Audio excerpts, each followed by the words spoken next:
Speaking of Sean Mack, I would like to speak on him. What was your relationship with Sean Mack, and just kind of speak on what type of individual he was? Shit, I was like my best friend. I was my little brother. You know what I'm saying? I like groomed him into this rap game. He started making a name for himself. You know, out here he was already. I met him out. He was like 14. You know what I'm saying? And I don't really pay attention to the little niggas. You know what I'm saying? Nigga gotta stand out for me to pay attention. He from my hood and all that. You know. But it was one of these days I just took a liking to him. I said, man, these nigga 14, tatted up, you know what I'm saying, big flamboyant, like nigga, what's happening with all the shits? I'm like, damn, that nigga remind me of us when we was 14, you know, and by the time he was 16, 17, I heard him rapping. I guess Ice Burgundy brought him to the studio, and I happened to show up to the studio. Like, who is that rapping? And like, nigga, that's Sean Mack.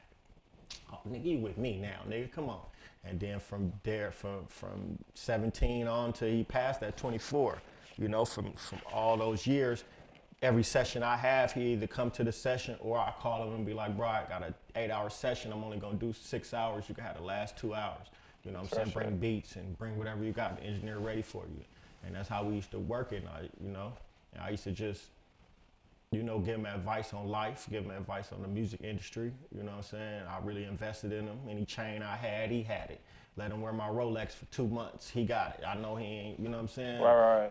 Put him in apartments, gave him a truck, you know what I'm saying? Like, and just brought him around the shit, you know what I'm saying? Where were you at when you got the news of his passing? How did that affect you? I was in Portland, and so I had a spot in Portland, and then I used to bring him out to Portland. So it was like, I had to come back to LA, and he thought I was gonna stay in LA, so he had came back down to LA, and as he's coming to LA, he got there that morning, and I was going back to Portland. So as I'm driving, the day he died, he had FaceTime me, and usually, you know, I know how it is, when they go out of town, you know what I'm saying, get your money up, and you come back, you wanna get your hood bars up, you wanna hang out, you know what I'm saying, fuck off for a day or two. And I'm usually the nigga that'll call him and be like, nigga, you with the gang of them bum ass niggas, nigga, you wanna be a broke nigga? Woo, woo. I used to go in on him like that, like it's my little brother, you know what I'm saying? But this particular day, I didn't say that, you know what I mean? And he ended up passing that night, you know what I mean? So, yeah. What experiences have you think you went through in the last few years that's made you a better man, or even like an artist that just helped you grow? Man, just as the times I've been setting goals for myself, you know, and plan and execute. That's basically what I've been doing lately. And, you know, I got a 24-hour, I work. So I be having to do anything from the store. I mean, come up with designs, you know, It's hard to catch you at that store. I'll be there, but I'll be in and out, you know what I mean? You know, I have to get the design. I do everything from designing to curating what goes in and out the store, putting displays in the store, cleaning the store, promoting the store.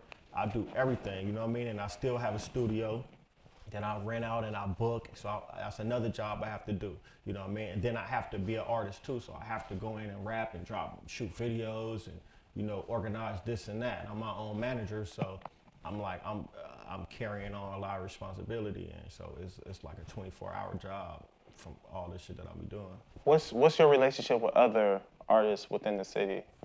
You cool with pretty much everybody at work? Yeah, I fuck with everybody. I mean, I fuck with who I fuck with on a personal note. People I talk to on the phone, like, you know what I'm saying, at least once or twice a week. Joe Moses, G Perico. I know G. Yeah, Rucci, you know. It's the artists that I deal with, and then there's artists that I got relationships with, even if we don't talk, like the ADs, the OT Genesis, J-Rock, you know what I'm saying, a good friend of mine and shit. Yeah, I'm still tapped in, I just move different, you know what I'm saying? What's your relationship with Freddie Gibbs? Because I know... Oh yeah, that's like one of my closest homies, you know? Yeah. I could be at his house when he not even there. This nigga could be in Jamaica or London somewhere. Right. You know what I mean? I'm at his house recording or just fucking around, you know what I'm saying? Listening to music and all that. He don't stay too far from me. So we talk like every day. That's like a good friend of mine besides like music. And I can come actually got a project coming out with him, maybe like, you know, top of the spring or something like that. So. What is your thoughts? I seen you post something on your IG story not too long ago, and you said Ackrite reminds you of a young version of yourself. Yeah. What is it in Ackrite that you see? Because me personally, I think Ackrite is like a star. I think I think he's out of here. He think he's a star too. Yeah. Yeah. I mean, I see a lot in me. I see a lot of me in him. Just as coming up, trying to figure it out, being frustrated to figure it out, and being anxious to want what a nigga want. You know what I mean? And then he's still like a real one. He like, you know what I'm saying? He's a nigga from the hood, like, you know what I mean? And then the transition to deal with this fake industry shit is just frustrating. So I understand him, you know what I'm saying? And he get frustrated because he like, man, I did all this shit to be a real nigga, and this nigga slipping through the cracks that ain't did half what I did, and y'all glorifying niggas like this, and then the nigga work is A1. You know what I'm saying? He has his own style. He his own nigga, he get to it, he stay fly, like that's all what I was coming up, you know what I'm saying? It's just a nigga just gotta have some patience and just execute. stick with it. Yeah. Stick with it and keep working, What you think of all the young energy? You got Rucci, you got Ackrite. Who else is coming out of your section? VVS Beezy, got P3, man, the North going up. You know y'all really making Inglewood, period. Yeah, y'all really making some noise right now. Top side, they got Lil Deuce, Scheme, Lil Rally Boy. Okay. Like Inglewood going up right now. What you think of all that young energy coming out the city and really making a name? Keep me in it. Like if these niggas wasn't trying to turn up, I've been dead 2-3 years ago. Like, you know what I'm saying? They motivate me, you know what I'm saying, to keep working. And then it's like a lot of niggas that's my age that was in it.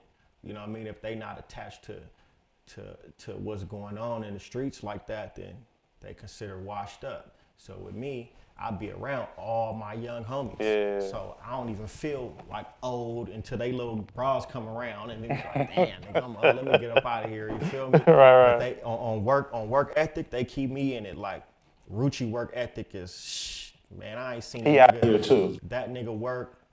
The way he work is like how Lil Wayne work. You feel me? He just want to record. That nigga's in the studio. He'll probably go to like 4 studios a night.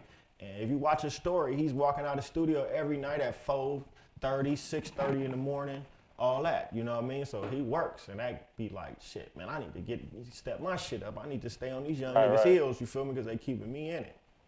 What do you think about everything that's going on in the city with the stadium coming up? We was kind of speaking on it prior to the interview started, but what do you think about everything that's going on in the city right now, Inglewood? Shit, I like it. I mean, I'm hoping it bring a lot of business. I just want to see who I'm gonna compete with, who I gotta compete with, or who gonna be my. But that shit's so far from where I'm at though. It's like the shit that I'm on. That's shit probably gonna be from the shit that they building. It's just gonna be some upscale, different shit. Like my shit gonna be like a Flagstaff store. You can come and really vibe out over here. Right. What I mean? So it's gonna be. Yeah, I'm waiting to see. I hear all this talks. I just had a meeting with somebody that's curating the whole, like, man, they finna have the NFL main office right there, the biggest Nike store. They're gonna have residential condos and high rises and shit over there, and then they building the Clippers stadium over right there across too. the street, So it's gonna be a whole nother world. They building a whole world. Are you gonna keep that flagship store right there? Yeah. Are you gonna move it over there? Hell no, and the rent too much. I already met with the people that's like organizing the whole shit. You know what I mean? So yeah, I'm staying where I'm at. I'm paying $25,000 a month for some shit that ain't like where I'm at. I've been over there for 25 years outside. You know what I mean? Like I know who's who, what's gonna happen, what's not gonna happen. I can monitor what's going on over there. I don't know what's going on over there. Like, you know what I'm saying? I don't know. So I'd rather stay where I'm at. Even if they gave it to me, it's like, nah, I'm keeping what I got. I know you said you wanted to bring back Freestyle Friday, or it was like more so like a suggestion within the store, the level up store. You gonna do it? Yeah, I'm just trying to figure out if I'm gonna do it every Friday or if I'm gonna do it every other Friday. I might do it every other Friday and just like, 2 Fridays, because it'd be hard to keep up. You know what I'm saying? Yeah. We having so much other shit going on, so. What's your relationship with Sean Mack's brother, David Gross?